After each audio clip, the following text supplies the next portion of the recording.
we're even beating Aave and Morpho combined in revenue, generating like up to, I think we're projected to generate $4 million in revenue in this year alone. And then in the last year from June to Amazing. June, we generated almost $3 million of revenue. And that's more than Aave and Morpho combined. Morpho doesn't have a fee switch turned on, but we can generate revenue by being in their vault or having our user liquidity in their vault. And then people earn because that gets supplied through to like Coinbase Bitcoin borrowers. So when that goes into the CBBTC USDC market on Morpho, that Coinbase retail borrowers borrow from on Base. And that's the retail borrow product that you might have seen launch in January. Awesome. Now that we have all this drawn out, Luke, for our podcast listeners out there that don't have this beautiful visual, do you have like a quick recap we can flow through this that's kind of audio friendly? Sure. Yeah, let me just start with the basics. So our core markets, which we launched 2 years ago on Base, are basically simple peer-to-peer markets, multi-collateral. So think about it this way: supply Bitcoin, borrow USD coin, or supply any collateral asset like Ethereum or staked ETH, and then borrow any borrowable asset. Like maybe you want to borrow Arrow and farm, so you don't have to go buy Arrow to farm, right?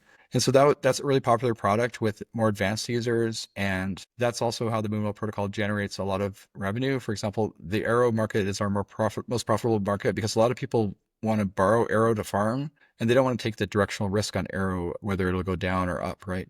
And so it gives you a way to farm and earn those high APRs without actually buying Arrow. And so that's one. And then the second main use case we have is like these Moonwell Morpho flagship vaults that we launched over a year ago in June of 2024. And these, we call them the flagship vaults. They're for USD coin, ETH, and Euro coin. And you can basically single-sided supply any of those assets, and then it gets borrowed out by borrowers on Morpho isolated markets. So the biggest borrower right now is retail users from the Coinbase retail app. Coinbase just launched this product in January. As a retail user, never even touching Base before, you don't even know you're using Base. They will create a smart wallet for you, which is like a passkey wallet on the Base network. They will wrap your Coinbase Bitcoin and withdraw it to there as CBBTC, so your Bitcoin stays in cold storage, and then they'll deposit it into this Morpho market for you, and then they'll allow you to borrow USD coin back to your Coinbase account, and then you can offer them it to your bank.